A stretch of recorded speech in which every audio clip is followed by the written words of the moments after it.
Hello everyone, welcome to knowledge plus. इस video में आज हम लोग एनसीईआरटी क्लास 12 ज्योग्राफी चैप्टर 4 पढ़ने जा रहे हैं, चैप्टर 5 पढ़ने जा रहे हैं। तो आइए शुरू करते हैं आज का वीडियो। आज का हमारा टॉपिक है प्राइमरी एक्टिविटीज़, है ना। हम लोग आज प्राइमरी एक्टिविटीज़ के बारे में पढ़ने जा रहे हैं। तो जैसे कि आपको पता हो कि प्राइमरी एक्टिविटीज़, सेकेंडरी एक्टिविटी और टर्शियरी एक्टिविटीज़ क्या होता है। तो ह्यूमन एक्टिविटीज़ भी जनरेट इनकम और नॉन एज इकोनॉमिक एक्टिविटी। तो सबसे पहले जानिए कि इकोनॉमिक एक्टिविटी क्या होता है। कोई भी ह्यूमन एक्टिविटी जो इकोनॉमिक मतलब जो इनकम जनरेट करता है उसको हम लोग इकोनॉमिक एक्टिविटी बोलते हैं। Economic activity are broadly grouped into primary, secondary, tertiary and quaternary activities. इसको 4 पार्ट में एक्चुअली बांटा गया। एक्चुअली मेनली 3 ही होता है, लेकिन टर्शियरी के अंदर भी एक बांट दिया गया जिसको हम लोग क्वाटरनरी के नाम से जानते हैं। Primary activities are directly dependent on environment as these refer to utilisation of earth resources such as land, water, vegetation. तो प्राइमरी एक्टिविटीज जो है डायरेक्टली डिपेंडेंट होता है इन्वायरमेंट से, क्योंकि यहाँ पे डायरेक्टली जो है रिसोर्सेज जो है अर्थ का जो रिसोर्सेज है उसको यूज किया जाता है, जैसे land, water, vegetation, building material, minerals, ये सब को यूज किया जाता है। इट दस इंक्लूड हंटिंग एंड गैदरिंग। क्या करें, इसमें क्या क्या इंक्लूड होता है, तो हंटिंग गैदरिंग इंक्लूड होता है। पास्टोरल एक्टिविटीज़ जो चारागाह वाला जो एक्टिविटी होता है वो इंक्लूडेड रहता है। Fishing, forestry, agriculture, mining and enquiring, ये सब इसमें इंक्लूडेड रहता है। आगे यदि पढ़े तो यहाँ पे लिखा हुआ कि do you know people engage in primary activity are called red collar workers due to the outdoor nature of their work. जो प्राइमरी एक्टिविटी में जो पीपल वर्क करते हैं उनको हम लोग रेड कॉलर वर्कर बोलते हैं, ठीक है, क्योंकि वो बाहर में काम करते हैं इसलिए, क्योंकि उनका जो मेनली काम करने का जो जगह होता है आउटडोर होता है, इस कारण से उनको रेड कॉलर वर्कर बोलते हैं। बात करें हंटिंग एंड गैदरिंग की, तो earliest human being dependent on the immediate environment for the sustenance. तो पहले जो आदमी था, ह्यूमन बीइंग था, आदि मानव, वो जो अपने जीवन यापन के लिए जो डायरेक्टली डिपेंडेंट था जंगल पे, इन्वायरमेंट पे। They subsisted on animals which they hunted and edible plant which they gathered from forest in the vicinity. क्या करें कि मेनली वो किस चीज़ पर डिपेंड रहता था, तो एनिमल जो मार करके खाता था। दूसरी बात क्या है, एडिबल प्लांट पे, है ना, जो फॉरेस्ट में उगता था। Primitive society depend on wild animal. जो प्रिमिटिव सोसाइटी था वाइल्ड एनिमल पर डिपेंडेंट होता था। People located in very cold and extremely cold climate surviving on heating. तो जो पीपल जो है सबसे ठंडे वाले, मतलब कि जो काफ़ी ठंडे इलाके या फिर जो काफ़ी गर्म इलाके में रहते थे, वो मेनली हंटिंग पे ही सर्वाइव करते थे, क्योंकि वहाँ पे पेड़ पौधा उगता नहीं था। The people in coastal area still catch fish though fishing as experience modernisation due to technological process. जो कोस्टल एरिया में लोग रहते हैं वो अधिकांशतः फिशिंग किया करते थे, आज भी करते हैं, अधिकांशतः लोग फिशिंग ही करते हैं। हालांकि फिशिंग जो है आजकल टेक्नोलॉजिकल प्रोसेस के थ्रू हो गया, पहले से मेथड काफ़ी चेंज हो गया, मॉडर्नाइज हो चुका है। Many species now have become extinct और endanger due to illegal poaching. तो क्या करें कि इलीगल हंटिंग के कारण, पोचिंग के कारण बहुत सारा स्पीसीज जो है एक्सटिंक्ट हो चुका है। एक्सटिंक्ट यानी कि विलुप्त हो चुका है या इंडेंजर्ड हो चुका है बोल सकते हैं। The early hunters use primitive tools. Early पहले के जो हंटर लोग थे प्रिमिटिव टूल यूज किया करते थे, मेड ऑफ स्टोन, ट्विग्स और एरो। जो मतलब कि प्रिमिटिव टूल कहने का मतलब क्या हुआ कि जो पुराने टूल्स होते थे उसका यूज किया करते थे, जो मेनली यहाँ पे बना होता था, पत्थर वगैरह का बना हुआ होता था। So the number of animals killed was limited, यानी कि जो उस समय जो जानवर मारे जाते थे वो लिमिटेड संख्या में होते थे, काफ़ी कम संख्या में होते थे। बट यहाँ पे why has hunting began ban in India. तो अब लेकिन हंटिंग जो है इंडिया में बैन कर दिया गया है, क्यों? क्योंकि gathering and hunting are the oldest economic activity known. Gathering और हंटिंग जो है पुराने इकोनॉमिक एक्टिविटी, जो हम लोग को पता है जितना इकोनॉमिक एक्टिविटी आदमी किस तरीके से जीवन यापन करता था, उसमें सबसे पुराना वाला ये है। These are carried out at different levels. इसको डिफरेंट लेवल पे काम किया जाता है with different orientations. Gathering is practised in region with harsh climatic condition. Gathering उस एरिया में किया जाता है जहाँ पे क्लाइमेटिक कंडीशन खराब होता है, काफ़ी हार्श होता है। It often involve primitive societies. इसमें अधिकांशतः प्रिमिटिव सोसाइटी होते हैं who extract both plants and animals to satisfy their need for food. जो प्लांट और एनिमल दोनों को यहाँ पे मतलब कि अट्रैक्ट करते हैं to satisfy their need for food, shelter and clothing. This type of activity requires a small amount of capital investment. इस एक्टिविटी में काफ़ी कम संख्या में कैपिटल इन्वेस्टमेंट चाहिए and operate at very low level of technology. और यहाँ काफ़ी लो लेवल का टेक्नोलॉजी यूज किया जाता है। द यील्ड पर पर्सन इज वेरी लो। जो यील्ड होता है पर पर्सन वो काफ़ी कम होता है, एंड लिटिल और नो सरप्लस इज प्रोड्यूस। यहाँ पे काफ़ी कम या फिर कोई भी सरप्लस प्रोड्यूस नहीं होता है। आगे यदि बढ़ें तो gathering is practised in, gathering कहाँ पे प्रैक्टिस किया जाता है, तो हाई एल्टीट्यूड जोन, जो काफ़ी ऊंचाई, high latitude zone which include northern Canada, northern Eurasia and southern Chile. Low latitude zone, high latitude और लो लैटिट्यूड दोनों इलाके में इसको किया जाता है, मतलब गैदरिंग का काम होता है, मतलब जंगल मेनली। तो जैसे जो ट्रॉपिकल बेसिन है, tropical Africa, Amazon basin, northern fringe of Australia and the interior part of south east Asia. In modern time some gathering is market oriented. आज जो है गैदरिंग जो किया जाता है, जो जंगल से चुना जाता है जो भी, तो वो मार्केट ओरिएंटेड है, मतलब जो बाजार में बिकता है वही चीज़ को जंगल से चुना जाता है। And it become commercial. Gatherers collect valuable plants such as leaves, barks और trees and medicinal plant and after simple processing sell the product in the market. क्या करें कि गैदरर जो है यहाँ पे वैल्यूएबल प्लांट को यहाँ पे कलेक्ट करते हैं, जैसे लिप्स को, बार्क को, ट्री को, मेडिसिनल प्लांट को भी कलेक्ट करते हैं and after simple processing sell the product in the market, और हल्का फुल्का प्रोसेसिंग करके प्रोडक्ट को मार्केट में बेचते हैं। They use various part of the plants, for example the bark is use for quinine, tannin extract and cork, leaves supply material for beverage. तो क्या कर रहा है कि इसमें मतलब कि इसका यूज काफ़ी ज़्यादा होता है, इसके वेरियस पार्ट का वेरियस तरीके से यूज होता है। जैसे यहाँ पे जो बार्क होता है क्यूनाइन का, ठीक है, वहाँ पे उसका जो यूज किया जाता है मलेरिया के ट्रीटमेंट में, है ना। इस तरीके से और भी कई तरह के यहाँ पे। नेक्स्ट है, do you know the name of the plant chewing gum is after the flavour is which sorry the name of the plant of chewing gum after the flavour is gone, it is called chicle. मतलब कि एक ऐसा plant है, इसी के नाम पे उसको रखा गया है। It is made from the milky juice और जपोटा ट्री, ठीक है। Gathering has little chance of becoming important at the global level. क्या करें, गैदरिंग का जो चांस है ग्लोबल लेवल पे इंपॉर्टेंस होने का थोड़ा सा कम है, little chance of becoming important global level. यहाँ पे देख सकते हैं वुमेन गैदरिंग ऑरेंजेज इन मिजोरम। तो मिजोरम में कुछ वुमेन के द्वारा यहाँ पे ऑरेंजेज गैदरिंग किया जा रहा है। यहाँ पे जहाँ पे गैदरिंग किया जाता है उस एरिया को यहाँ पे मार्क किया गया, तो या तो हायर लेटीट्यूड वाला एरिया है या फिर लोअर लेटीट्यूड वाला एरिया है। लोअर लेटीट्यूड कहने का मतलब क्या हुआ कि जो 0 डिग्री के आसपास है, जहाँ का लेटीट्यूड का नंबर जो है कम है, और जहाँ सबसे ज़्यादा है वो भी देख सकते हैं। आगे यदि पढ़ें तो क्या था कि गैदरिंग एक्टिविटी जो है ग्लोबल लेवल पर सक्सेस नहीं कर सकता, उसका चांस काफ़ी कम है इंपॉर्टेंट होने का। Products of such an activity can not compete in the world market. तो दुनिया का जो मार्केट है, वर्ल्ड मार्केट में कोई भी प्रोडक्ट इस तरीके का जो है कम्पीट नहीं कर पाएगा वहाँ पे। More over synthetic product often of better quality. जो सिंथेटिक प्रोडक्ट मतलब कि जो आज आर्टिफिशियल बनाया जा रहा है वो बेटर क्वालिटी के होते हैं और इसे कम प्राइस पे होते हैं। हैव रिप्लेस्ड मैनी आइटम्स, जिसके कारण से कई आइटम्स यहाँ पे रिप्लेस हो गए हैं ट्रॉपिकल फॉरेस्ट में। अब नेक्स्ट है पास्चरलिज्म। पास्चरल वाला जो इलाका है, मतलब जहाँ पे पास्चर यानी कि जानवर को चराया जाता है। At some stage in history with the realisation that hunting is an unsustainable activity. क्या करें कि यहाँ पे देखा जाए तो हंटिंग एक अनसस्टेनेबल एक्टिविटी है आजकल। Human beings might have thought of domestication of animals. People living in different climatic condition selected and domesticated animal found in those regions. क्या करें कि पीपल जो डिफरेंट क्लाइमेटिक कंडीशन में रहते हैं वहाँ से डिफरेंट जानवर को यहाँ पे डोमेस्टिकेट किया, यानी कि पालतू बनाए। Depending on the geographical factor पर डिपेंड करते हुए technological development, animal rearing today is practised either at the subsistence और कमर्शियल लेवल। तो जो एनिमल रियरिंग है या तो सब्सिस्टेंस या कमर्शियल लेवल पे किया जाता है। सब्सिस्टेंस यानी कि सिर्फ जीवन यापन के लिए, और कमर्शियल यानी कि बिजनेस पर्पज़ के लिए यहाँ पे एनिमल को पाला जाता है। अब nomadic herding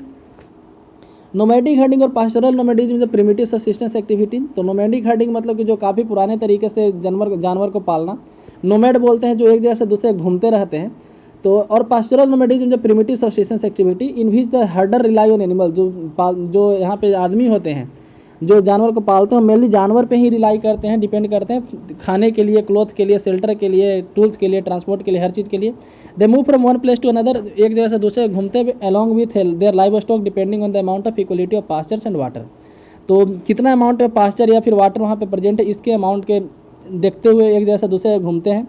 each nomad community occupies a well defined territory as a matter of tradition. तो हर एक नोमैड कम्युनिटी जो है एक वेल डिफाइंड टेरिटरी को यहाँ पे ऑक्यूपाई करता है। जैसे आप देख सकते हैं nomad taking their sheep up to the mountains at the onset of summer. जब समर खत्म हो जाता है तो पहाड़ पर जो है मतलब कि ले जाए जा रहे हैं। A wide variety of animal keeped in a different religion. तो डिफरेंट क्षेत्र में डिफरेंट तरह के जानवर पाए जाते हैं। In tropical Africa cattles are most important life stock. Tropical Africa में कैटल जो है काफ़ी इंपॉर्टेंट लाइफ स्टॉक यहाँ पर होता है। While in Sahara and Asiatic desert sheeps, goats and camel are reared. In the mountainous area of Tibet and Andes जो mountain है या फिर तिब्बत एरिया का जो माउंटेनियस तिब्बत का जो माउंटेनियस एरिया है, yak and llama and in the arctic and sub arctic reindeer are the most important animal. तो आर्कटिक और सब आर्कटिक में रेनडियर पाला जाता है, जबकि तिब्बत या एंडीज में याक और इलामा पाया जाता है। इलामा एक जानवर होता है। Pastoral nomadism associated with the 3 important region. Pastoral nomadism mainly 3 region में यहाँ पे होता है। The core region extend from the Atlantic shore of North Africa eastward the Arabian peninsula and the Mongolia and central China. ये 3 region में mainly होता है। पहला इसका जो कोर रीजन है, इंपॉर्टेंट रीजन जो है Atlantic source of North Africa और eastward Arabian peninsula and Mongolia of the central Asia. Next second region extend over the tundra region of Eurasia. In the southern hemisphere there are small area in the south west Africa and on the island of Madagascar. तो Madagascar island में और south west Africa में, Eurasia वाले region में भी इसका important मतलब कि पास्टोरलिज्म वहाँ पे भी प्रैक्टिस किया जाता है। Movement in search of pasture is undertaken either over the vast horizontal distances और vertically from the one elevation to another mountain region. Mountain region में क्या कह रहा है कि एक एलिवेशन से मतलब कि एक ऊंचाई से दूसरे ऊंचाई पे ले जाया जाता है, ठीक है। The process of migration from plain area to pastures on mountain during summers and again from mountainous pasture to plain area during winter known transhumance. तो क्या कह रहे हैं कि ट्रांस ह्यूमेंस कहने का मतलब क्या होता है कि गर्मी के दिन में जो है नीचे से ऊपर पहाड़ पे चले जाना और ठंडे के दिन में पहाड़ से वापस नीचे चला आना, ठीक है, माउंटेन से लेकर प्लेन वापस आना विंटर में, तो उसको बोलते हैं transhumance. In mountain area such as Himalaya, Gujjar, Bakarwal, Gaddis and Bhotia migrate from plain to mountains in the summer and to the plains from high altitude pasture in the winters. Similarly in the tundra region the nomadic herders move from south to north in summer. तो उसी तरह tundra region में south से north की ओर जाते हैं टुंड्रा रीजन समर में, और from north to south in winter. The number of pastoral nomads has been decreasing. क्या करें कि ये जो ऐसे संख्या है लोगों का वो घटता जा रहा है, और उनके द्वारा जो एरिया ऑपरेट होता है तो वो भी घटता जा रहा है। This is due to imposition of political boundary. इसका सबसे पहला रीजन क्या है? पॉलिटिकल बाउंड्री बन जाना। जैसे जो लद्दाख में रहने वाले लोग थे पहले अपना जानवर ले जाके चराए जाना करते थे, तो वहाँ पे अब अक्साई चीन बन चुका है, मतलब कि जिस एरिया में वो चराने जाते थे वो एरिया में अब चाइना का कब्जा हो चुका है, तो वहाँ पे वो लोग नहीं जा पाते हैं। तो इसके कारण जैसे एरिया उसका श्रिंक कर गया, देख सकते हैं। New settlement plan for different country, और कंट्री के द्वारा सेटलमेंट प्लान बनाया जाता है, उस एरिया में अपार्टमेंट या फिर बड़े बड़े बिल्डिंग बना दिए जाते हैं, इस कारण से भी नहीं जा पाते हैं। अब नेक्स्ट है कॉमर्शियल लाइव स्टॉक रियरिंग। तो लाइव स्टॉक का यहाँ पे कॉमर्शियल पर्पस पे पालना है ना। Unlike nomadic herding, commercial livestock rearing more organised capital intensive. क्या करेगा? नोमैडिक हर्डिंग की तरह नहीं, बल्कि कमर्शियल लाइव स्टॉक जो है यहाँ पे ऑर्गेनाइज तरीके से होता है, काफ़ी कैपिटल इसमें लगता है। Commercial livestock ranching is essentially associated with the western cultures and is practised on permanent ranches. This ranches cover large area and divided into number of parcel. क्या कह रहा है कि जो ये किया जाता है, जो प्रैक्टिस किया जाता है यहाँ पे कमर्शियल लाइव स्टॉक रियरिंग जो है, ये वेस्टर्न कल्चर से रिलेटेड है, मतलब कि ऐसा यूरोप के देशों में पहले किया जाता था, और आजकल जो है परमानेंटली इसको यहाँ पे भी किया जाता है। This ranches cover large area divide into number of parcel which are fence to regulate the grazing. When the grass of one parcel is grazed animals are move to another parcel. जैसे यहाँ पे क्या है कि कुछ यहाँ पे रैंचेज बनाए जाते हैं, एक तरह से बोल सकते हैं जमीन के छोटे छोटे टुकड़े में बांट दिया जाता है, वहाँ पे घास उगाया जाता है, उसका फेंसिंग कर दिया जाता है ताकि जानवर उतने ही एरिया में चरे। जब वहाँ का घास खत्म होता है तो जानवर दूसरे एरिया में चला जाता है। The number of animals in a pasture is kept according to the carrying capacity of the pasture. उस एरिया का कितना कैरिंग कैपेसिटी, उसी के हिसाब से यहाँ पे जानवर की संख्या को रेगुलेट किया जाता है। This is specialise activity in which only one type of animal is used. क्या करें कि इसमें एक ही तरह के जानवर को पाला जाता है। इंपॉर्टेंट एनिमल्स इंक्लूड सीप, कैटल, गोट एंड हॉर्सेज। इसमें जो इंपॉर्टेंट जानवर है वो है सीप, कैटल, गोट, हॉर्सेज, ये सब। Product such as meat, wool, hides and skin are processed and packed scientifically and export to different world market. Rearing of animals in ranching is organise an scientific basis. क्या करें कि जानवर को इस तरीके से पालना जो है रैंचिंग प्रोसेस, इसको ये साइंटिफिक बेसिस पे होता है। ये जो एरिया यहाँ पे दिखाया जा रहा है नोमैडिक हर्डिंग का एरिया दिखा रहा है कि कहाँ पे लोग ज़्यादा नोमैडिक हर्डिंग वाले प्रोसेस को अप्लाई करते हैं। तो आप देख सकते हैं कि ये अफ्रीका का रीजन, मेडागास्कर का हल्का रीजन, साउथ वेस्ट अफ्रीका यहाँ पे हो गया। उसका अरेबियन पेनिनसुला पूरा एक तरह देख सकते हैं। उसके अलावा फिर मंगोलिया और सेंट्रल चाइना है, टुंड्रा रीजन ये वाला हो गया। तो इतने एरिया में नोमैडिक हर्डिंग का प्रोसेस यहाँ पे अपनाया जाता है, ठीक है। इम्फेसिस जो ब्रीडिंग क्या करें कि साइंटिफिक प्रोसेस पे होता है। कमर्शियल फार्मिंग जो होता है, कमर्शियल जो यहाँ पे जानवर पाला जाता है कमर्शियल बेसिस पे, यहाँ पे ब्रीडिंग पे इम्फेसिस मतलब कि यहाँ पे जोड़ दिया जाता है। Genetic improvement, disease control and health care of the animals. New Zealand, Australia, Argentina, Uruguay, United states America important country for commercial livestock rearing practice. तो क्या कह रहा है कि यहाँ जहाँ पे ये सब मतलब कि ये सब देश है न्यूजीलैंड, ऑस्ट्रेलिया, जहाँ पे ऐसा प्रैक्टिस किया जाता है कमर्शियल लाइव स्टॉक का। तो यहाँ पे दिखाया जा रहा है कि reindeer rearing in the north region of Alaska. Alaska के नॉर्थ रेनडियर का वहाँ पे पाला जाता है। Where most of the Eskimos on that 2/3 of the stock. Eskimo जो है, एस्किमो जो बर्फ में चलने वाला जो गाड़ी होता है उसकी तरह से आप रेगुलेट मतलब उससे रिलेट कर सकते हैं। अब एग्रीकल्चर के बारे में, तो agriculture practised under multiple combination of physical and socio economic condition. तो एग्रीकल्चर के लिए काफ़ी ज़्यादा यहाँ पे कम्बिनेशन है, मल्टीपल कम्बिनेशन है किसका? तो फिजिकल और सोशियो इकोनॉमिक कंडीशन का। Which gives rise to different type of agriculture system, तो जिसमें डिफरेंट तरह का एग्रीकल्चर सिस्टम यहाँ पे राइज होता है। Based on methods of farming के मेथड पे based different types of crops are grown, livestock raise. क्या करें कि डिफरेंट तरीके के फसल को उगाया जाता है, ठीक है, और लाइव स्टॉक को पाला जाता है। The following are the main agriculture system. तो कुछ एग्रीकल्चर सिस्टम के बारे में यहाँ पे दिखाया गया है कि subsistence agriculture one which the farming area consume all or nearly so the product locally grown. क्या करें कि सबसिस्टेंस फार्मिंग उसको बोलते हैं जिसमें वहाँ का लोकल फसल है उसी को उगाया जाता है। It can be grouped in 2 category. इसको भी 2 कैटेगरी में बांटते हैं, primitive subsistence and intensive subsistence. Primitive subsistence जो है, प्रिमिटिव सबसिस्टेंस एग्रीकल्चर और shifting cultivation widely practised by many tribes in the tropic. ये जो है मेनली कई ट्राइब्स के द्वारा पे प्रैक्टिस किया जाता है ट्रॉपिकल एरिया में, specially in Africa, south and central America, खास करके अफ्रीका में, साउथ और सेंट्रल अमेरिका में, साउथ ईस्ट एशिया में। यहाँ पे आप देख सकते हैं area of commercial livestock rearing, जहाँ पे कमर्शियली लाइव स्टॉक को पाला जाता है। तो ये है नॉर्थ अमेरिका का इलाका हो गया, साउथ अमेरिका का, यहाँ पे एशिया में चाइना का हल्का ऊपर जो यूएसएसआर का साउदर्न रीजन और मंगोलिया का जो थोड़ा सा रीजन है नॉर्थ का, ऑस्ट्रेलिया मेनली देख सकते हैं, यहाँ पे न्यूजीलैंड है, फिर अफ्रीका में इस तरीके का काम किया जाता है। तो यहाँ पे कमर्शियली यहाँ पे जानवर को पाला जाता है। ये जो है एरिया प्रिमिटिव सबसिस्टेंस एग्रीकल्चर, जहाँ पे प्रिमिटिव सबसिस्टेंस एग्रीकल्चर होता है। सबसिस्टेंस एग्रीकल्चर भी दो तरह के होते हैं, तो जहाँ पे प्रिमिटिव सबसिस्टेंस एग्रीकल्चर होता है इस एरिया को आप देख सकते हैं, मेनली अमेजन बेसिन है, अफ्रीका का मिडिल वाला इलाका है, फिर इधर का इलाका है, ठीक है।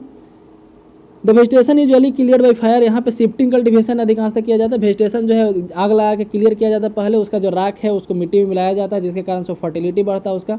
Shifting cultivation thus also called slash and burn agriculture, जैसे शिफ्टिंग कल्टिवेशन को स्लैश एंड बर्न एग्रीकल्चर भी बोलते हैं। The cultivated patches are very small, जो कल्टिवेटेड पैचेज है काफ़ी छोटे होते हैं। Cultivation is done with very primitive tool, यहाँ पे जो कल्टिवेशन होता है प्रिमिटिव टूल्स के साथ किया जाता है, सच एज स्टिक एंड होज, यहाँ पे जैसे छड़ी हो गया, मतलब कि खुरपी हो गया, ये सब मतलब पुराने इंस्ट्रूमेंट के साथ किया जाता है। After some time 3 to 5 year the soil loses fertility, 3 से 5 साल के बीच में सॉइल जो अपना फर्टिलिटी खो देता है। And farmer shift to another part and clear other patches of forest, farmer दूसरे एरिया में जाता है और दूसरे फॉरेस्ट को क्लियर करता है यहाँ पे कल्टिवेशन के लिए। The farmer will return to the earlier patch after some time, कुछ दिन के बाद जो पुराना खेत था उस पर भी फार्मर लौट सकता है। One of the major problem shifting cultivation that the cycle of jhum becomes less and less due to loss of fertility in the different parcel. तो इसका मेजर प्रॉब्लम क्या है, शिफ्टिंग कल्टिवेशन का जो साइकिल है झूम कृषि का, इसको झूम फार्मिंग में बोला जाता है, ठीक है। इसके कारण से सॉइल का फर्टिलिटी लूज करता है। It is prevalent in tropical region different names, तो क्या करा है कि डिफरेंट एरिया में डिफरेंट नाम से जाना, जैसे झूमिंग कहा जाता है नॉर्थ ईस्ट स्टेट में, मिल्पा कहा जाता है सेंट्रल अमेरिका में, मेक्सिको में, लदांग कहा जाता है इंडोनेशिया और मलेशिया में। अब intensive subsistence agriculture, intensive subsistence agriculture कहाँ किया जाता है, तो this type of agriculture largely found in densely populated area of monsoon Asia. तो एशिया में जहाँ मानसूनन क्लाइमेट है वहाँ के डेंसली पॉपुलेटेड इलाके में मेनली ये किया जाता है। Basically there are two type of intensive subsistence agriculture, ये भी दो तरह के होते हैं। Intensive subsistence agriculture dominated wet paddy cultivation, जहाँ पे मेनली धान का खेती किया जाता है। This type of agriculture characterise by the dominance of the rice crop, इस टाइप के एग्रीकल्चर में राइस क्रॉप मेनली होते हैं। लैंड होल्डिंग और वेरी स्मॉल, यहाँ पे एक आदमी पे जो खेत होता है काफ़ी कम होता है due to high density of population, क्योंकि यहाँ पे पॉपुलेशन काफ़ी ज़्यादा होता है। Farmer works with the help of family labour leading to the intensive use of land. Use of machinery limited, यहाँ पे मशीन का यूज काफ़ी कम किया जाता है। Most of the agriculture operation है डन बाय मैनुअल लेबर, अधिकांशतः जो एग्रीकल्चर ऑपरेशन है मैनुअली किया जाता है। Farmyard manure is use to maintain the fertility of the soil, soil के फर्टिलिटी को मेंटेन करने के लिए फार्म यार्ड यूज किया जाता है। In this type of agriculture the yield per unit area is high but labour productivity is low. इस area में क्या होता है कि यील्ड पर यूनिट एरिया जो हाई होता है लेकिन लेबर प्रोडक्टिविटी देखा जाए तो काफ़ी लो होता है। अब intensive subsistence agriculture dominated by crops other than paddy, जहाँ पे धान के अलावा दूसरा चीज़ को उगाया जाता है। Due to difference in relief climate and soil, क्या करें कि रिलीफ में डिफरेंस होने के कारण, मतलब वहाँ के जमीन के टाइप के डिफरेंस होने के कारण, क्लाइमेट सॉइल ऐसे में डिफरेंस होने के कारण, या फिर दूसरे जियोग्राफिकल फैक्टर के कारण, it is not practical to grow paddy in many parts of the monsoon Asia. तो वहाँ पे धान उगाना पॉसिबल नहीं होता है। Wheat soyabean barley and sorghum are grown in the northern China, क्या कह रहा है कि नॉर्दर्न चाइना में व्हीट बार्ली सोरगुम ये सब उगाया जाता है। मंचूरिया रीजन में, मंचूरिया जो है चाइना के इस रीजन को बोलते हैं जो रसिया के साथ यहाँ पे यदि कंप्लीट बाउंड्री होता है। यदि चाइना का मैप देखेंगे तो यहाँ पे एक हाथ टाइप का आपको बना हुआ ऐसा मिलेगा रसिया के पास, यहाँ पे जो है ना इस रीजन में लगभग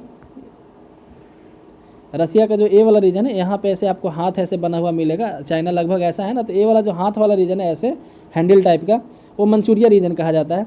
तो चाइना का मंचूरिया रीजन में नॉर्थ कोरिया, नॉर्थ जापान ये सब रीजन में। India where wheat is grown is western parts of Indo Gangetic plain, India का वेस्टर्न इंडो गंगेटिक प्लेन का वेस्टर्न हिस्सा and millets are grown in the dry part of western and southern India. तो ये सब यहाँ पे होता है। मोस्ट ऑफ द, मतलब कि यहाँ पे इस टाइप का कल्टिवेशन होता है। Most of the characteristic of this type agriculture are similar to those dominated by wet paddy except that irrigation is often used. यहाँ पे जो है पैडी वाले जो भी यहाँ पे कैरेक्टरिस्टिक्स है वही यहाँ भी होता है, बस अंतर होता है कि धान उगाया जाता है, यहाँ पे दूसरे फसल को उगाया जाता है। जैसे मैप में आप देख सकते हैं area of intensive subsistence farming, जहाँ पे इंटेंसिव सबसिस्टेंस फार्मिंग किया जाता है। तो ये हो गया एरिया मेनली इस इलाके को बोला जा रहा है, जहाँ पे जैसे इंडिया हो गया, चाइना का कुछ रीजन है, जापान वगैरह का रीजन है ना। आगे यदि पढ़े तो Europeans colonise many part of the world and introduce some other forms agriculture such as plantation. तो एग्रीकल्चर जो है दुनिया के यूरोपियन जो है दुनिया के एक बड़े हिस्से को अपना कॉलोनी बनाए, अपना क्या बोल सकते हैं गुलाम बनाए, और वहाँ पे कई नए फसल को इंट्रोड्यूस किए। जैसे प्लांटेशन बोलते हैं कि एक फसल को काफ़ी बड़े एरिया में उगाना, उसको प्लांटेशन कहा जाता है। बीच और mainly profit oriented large scale production system, जो मेनली प्रॉफिट ओरिएंटेड था, जो मेनली लाभ के पर्पस से उगाया जाता था। अब plantation agriculture mentioned above was introduced by Europeans in colonies situated in the tropics. तो कॉलोनीज के दो मतलब कि जो यूरोपियंस थे यहाँ पे कॉलोनी बनाए हुए अपना, उनके द्वारा इंट्रोड्यूस किया गया था। Some of the important plantation crop are tea, coffee, cocoa, rubber, cotton, oil palm, sugar cane, banana, pineapple, ये सब है। The characteristics feature of this type of farming are large estates or plantation, large capital investment, managerial and technical support, scientific method of cultivation, ये सब इसका characteristic. Single crop specialisation, एक ही तरह का crop बड़े एरिया में उगाया जाता है। Cheap labour, good system of transportation which link the state of factories and market for the export of products. The French established cocoa and coffee plantation west Africa, जैसे French के द्वारा cocoa और coffee plantation को use किया गया waste Africa में। The British setup large tea gardens in India and Sri Lanka, तो India और श्रीलंका में चाय की खेती इंट्रोड्यूस किया गया ब्रिटिश के द्वारा। रबड़ का इंट्रोड्यूस किया गया मलेशिया, और शुगर केन, बनाना है सब वेस्ट इंडीज में।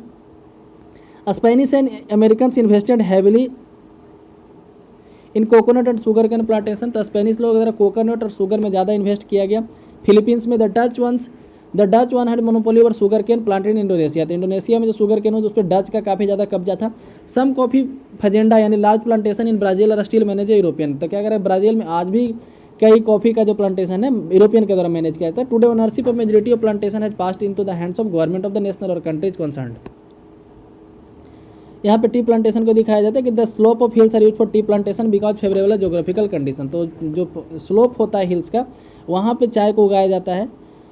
अब एक्सटेंसिव कमर्शियल ग्रेन कल्टिवेशन, तो commercial grain cultivation practice in the interior part of semi arid lands of the mid latitude. Mid latitude का जो सेमी एरिड पार्ट है वहाँ पे काफ़ी ज़्यादा ग्रेन उगाया जाता है। व्हीट इज प्रिंसिपल क्रॉप, यहाँ पे गेहूँ सबसे ज़्यादा उगाया जाता है। दो other crop like corn, barley, oats and rye are also grown. The size of farm is very large, जो साइज होता है खेत का बड़ा होता है। Therefore entire operation of cultivation from ploughing to harvesting are mechanised, इस कारण से यहाँ पे जो भी काम होता है मशीन से होता है। देयर इज लो यील्ड पर एकड़, तो यहाँ पे फसल काफ़ी कम होता है लेकिन पर पर्सन फसल देखा तो ज़्यादा होता है। ठीक है।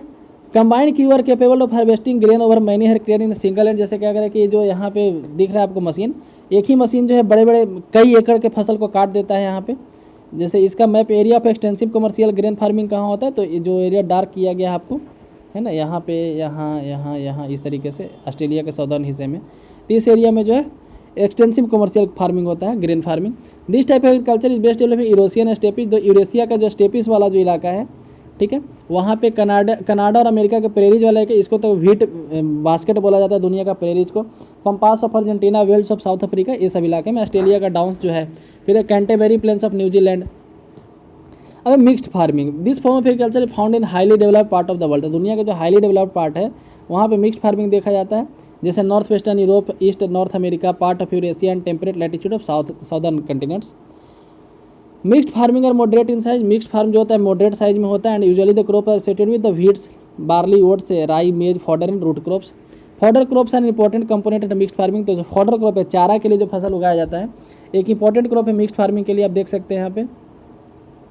Crop rotation and intercropping play an important role in the maintaining soil fertility, soil का फर्टिलिटी को मेंटेन करने के लिए इंटर क्रॉपिंग और क्रॉप रोटेशन का यूज किया जाता है। Equal emphasis laid on the crop cultivation and animal husbandry, animal husbandry पे क्रॉप कल्टिवेशन पे उतना ही जोर दिया जाता है, बराबर वैल्यू दिया जाता है।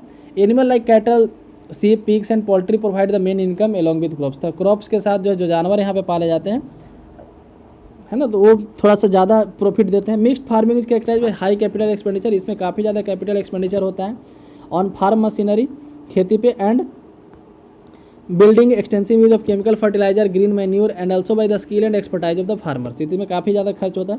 नेक्स्ट डेयरी फार्मिंग, तो dairy the most advanced and efficient type of rearing of milk animal, जो दुधारू पशु है उनको पाला जाता है यहाँ पे।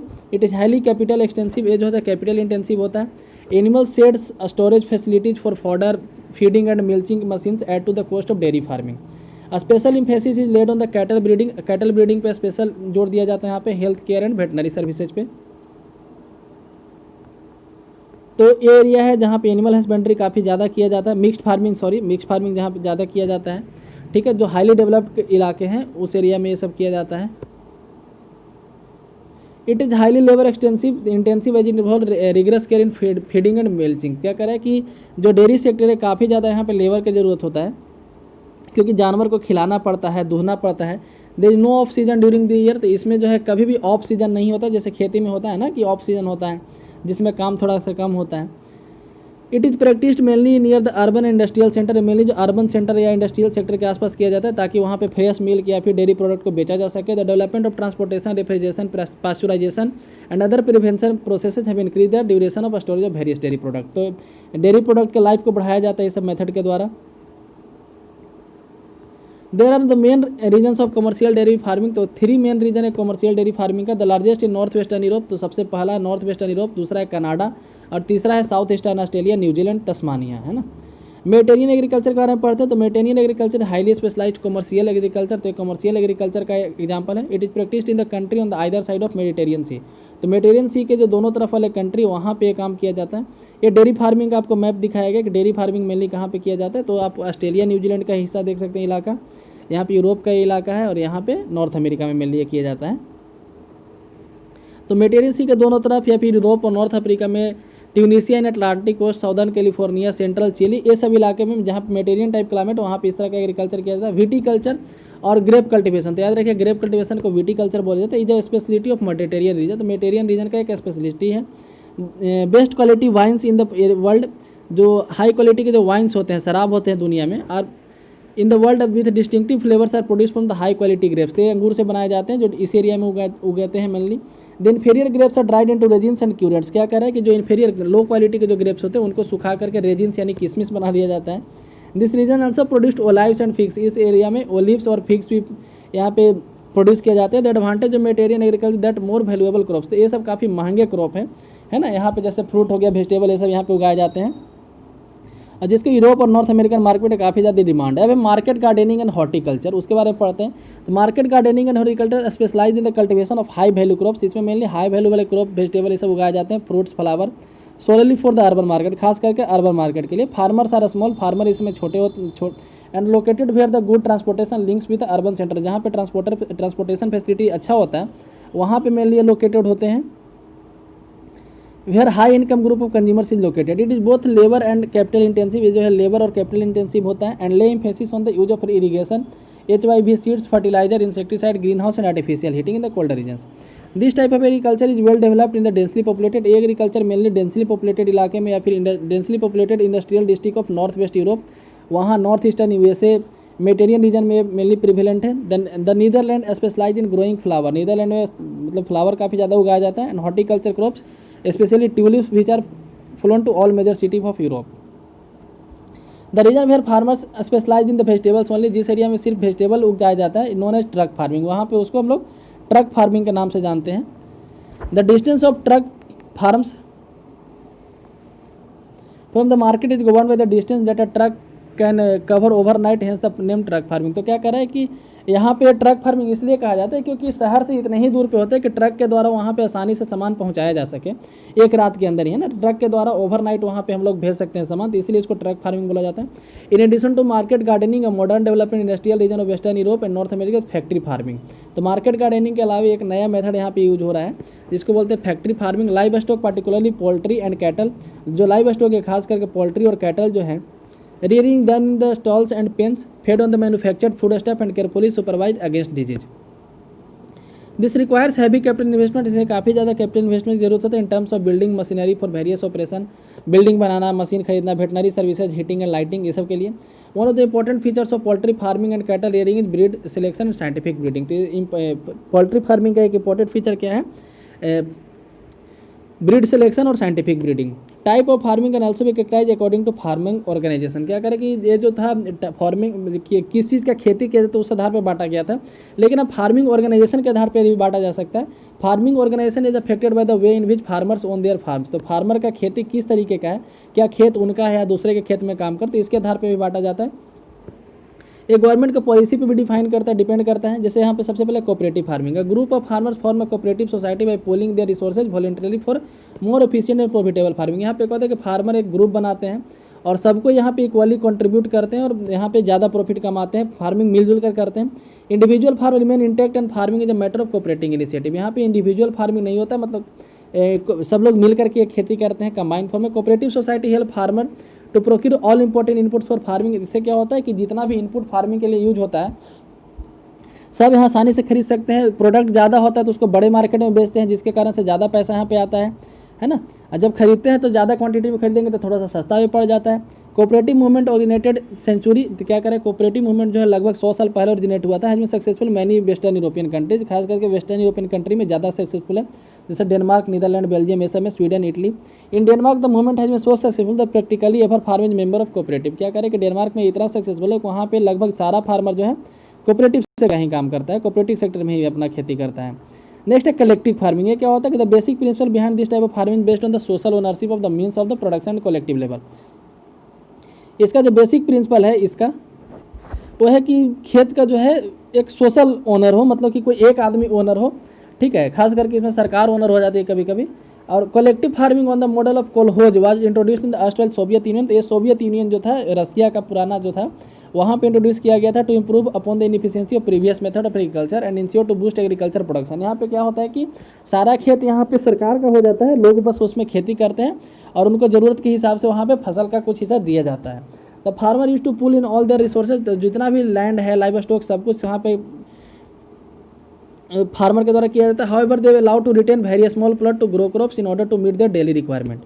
तो फार्मर को भी छोटा कुछ लैंड का टुकड़ा दिया जाता है अपने डेली रिक्वायरमेंट के लिए, बल्कि सारा बाकी जो सारा काम होता है सरकार के द्वारा करवाया जाता है। नेक्स्ट है mining. The discovery of minerals in the history of human development is reflected in many stage. तो मिनरल का डिस्कवरी उसको कई स्टेज में यहाँ पे दिखाए थे, in term of copper age, bronze age, iron age, है ना। The use of mineral in ancient time is largely confined to making a tool. तो मिनरल का पहले यूज कहाँ पे होता था, तो सिर्फ टूल्स बनाने में, अटेंसिल्स बनाने में, वेपन्स बनाने में। The actual development of mining began the industrial revolution. तो इंडस्ट्रियल रिवोल्यूशन के बढ़ने के साथ माइनिंग एक्टिविटी बढ़ा और इसका इंपॉर्टेंस भी धीरे धीरे बढ़ता ही जा रहा है।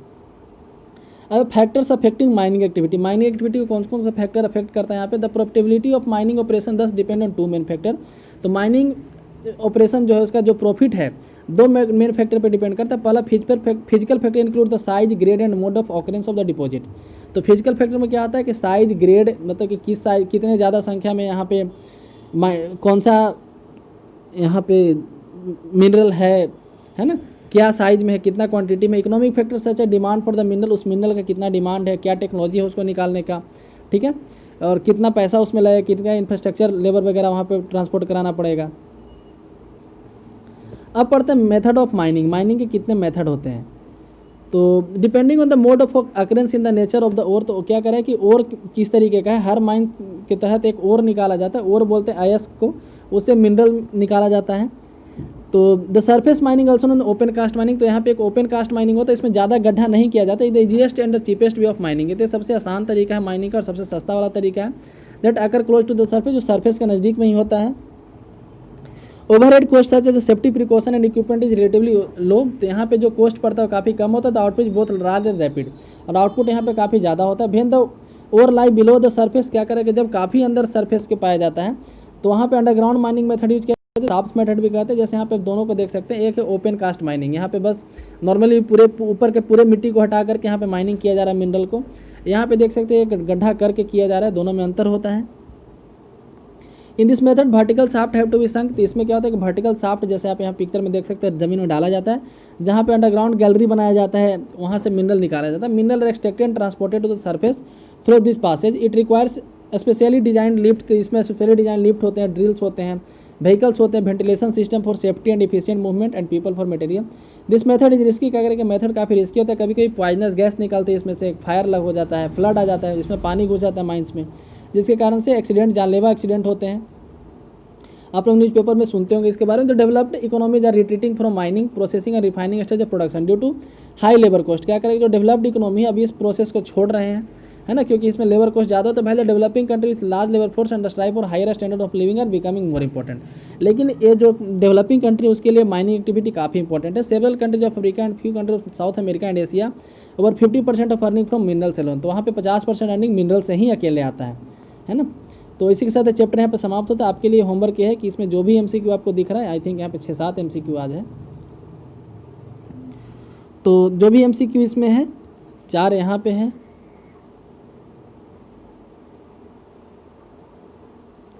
उसके अलावा 4 यहाँ पे है,